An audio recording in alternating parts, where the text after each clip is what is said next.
Hello, Abraham. I'm still a recovering physicist. I'm wanting to hear from you about law of attraction and karma. Now, I've heard you say that there is no such thing as karma.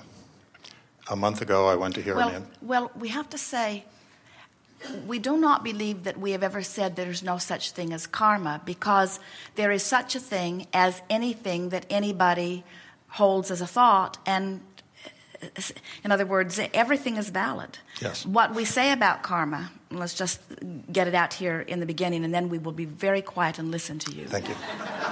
Is that when most people use the word karma, it activates a vibration around the subject that is very different from what we know to be.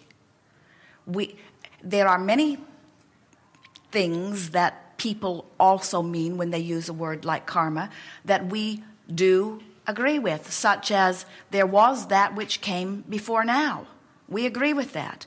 And in the same way that we know that your future experience now, the future experience in this physical lifetime, is affected by what you're thinking now. In other words, there is pre-paving into the future.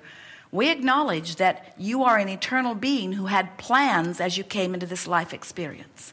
So we are in agreement with those ideas of karma. What we are not in agreement with is that you are unworthy beings coming forth to be tested by some arbitrator who is watching you climb the karmic ladder. And we do not acknowledge or agree that if you come forth into this physical experience living a life that someone else would not want to live, that it is true that you have misapplied yourself in some previous life and now you are here to try to make up for it. In other words, and those are the primary precepts that people are putting forth when they are offering the idea of karma. So now, having sort of laid the basis of what we do say about it, what clarification would you like from us? What I hear from you that's different than what I usually hear when someone talks about karma is encapsulated in what you said on a recent tape I heard, quoting from Seth, that all of my power is in the present. That's what's different. Karma implies some flavor, some degree of predestination, and I don't want to live in a universe like that. I would much rather live in a universe where I have choice. Well, let's soften a little bit and see if we can bridge this so that you can be comfortable with the idea of the continuum of life and still accept and acknowledge your powerful now.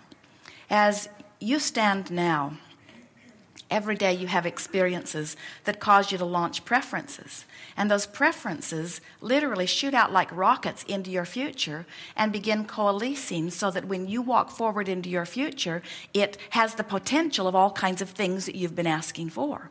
We like this new terminology that we're offering because you seem to understand it from your physical format. You are launching rockets of desire that are being held in vibrational escrow for you. So, and you have to understand that there are the 3 steps to creation are ask, answer the asking, and then allow. And as far as you are concerned, there are only 2. Ask and let it in, ask and let it in, ask and let it in, ask and let it in. And because you live in this buffer of time, then that must mean that you can ask for something that is not necessarily manifesting in your now, but it is something that you must achieve vibrationally in your now. So when you ask for something and you have an expectation of receiving it, now those 2 vibrations are in alignment and it comes swiftly into your experience, you see. So when you're looking at it in terms of predestination, we have to say, if we are talking about vibrational escrow, then we are talking about predestination. In essence, we're talking about you determining what's going to happen to you based upon the data that you collect and the desires and preferences that you launch forth. But it isn't because someone else has decided. But then it gets complicated because now we can't separate you from you. So we have to now factor in the idea that you were intending for your life experience even before you became the physical body you that was born of your mother. In other words, the you that was you was setting forth intentions about this physical experience. So we will say emphatically here, and for the record, that predestination does occur. It absolutely does occur, but the predestination that is launched before your birth is always, I am a magnificent being, I'm a creator, I want to be the creator of my experience, I'm going forth into this physical experience for the joyous adventure of feeling the expansion and coming into alignment with who I am. You see, non-physical energies, which includes all of you, have been around long enough to know that we are eternal beings. And we have come to know that nothing is broken and nothing needs to be fixed because we know that it's never done.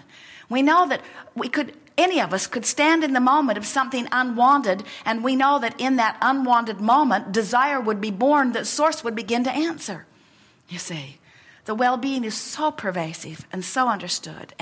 But physical humans, when they want to talk about predestination, they keep wanting to point out things that have gone wrong and assume that that has been predestined from non-physical energy. And we say everything that you deem going wrong in this physical experience is happening because somebody somewhere is disallowing the wellness that would be there otherwise, you see. There's not a source of illness or a source of darkness or a source of evil. You don't walk into a room and look for a dark switch. You know there is not one on the wall somewhere. You're not going to flip a switch that puts inky, misty darkness in and covers up the light. You might flip a switch or turn a knob that resists the light. But the source is one of well-being, you see. So when you factor, just for a little while, for the next few days, ask of yourself these karma questions. But start each one, before you pose each question, begin with these words. I'm wanting to ask this question from my known premise that well-being abounds, that well-being is the stream that flows. And what you'll discover, you'll find the flaw in all of those questions. So many people are looking at physical results of how people have flowed energy, and then they are here it is. When you see someone living something that you know they do not want to live, it's hard for you to accept that they are the creator of their own reality because you know they would not do that to themselves if they could keep from doing it. So then you conjure endless stories to try to explain how that could be so. So you say things like, you must have been bad in a past life. Or this is where you are on the karmic wheel. Or you are not an enlightened being. And they even go so far as to say, when you are truly enlightened, you won't come into physical experience at all. And we say how very off base that thinking is. You don't come forth because you need to or because you have to or because you're supposed to or because you need to earn something. You come forth as worthy creators who enjoy life and saw this leading edge environment as the most glorious opportunity to live life with all this sensual, vibrational interpretation that just makes life so much better, you see. Did we get there? We got there. Thank you.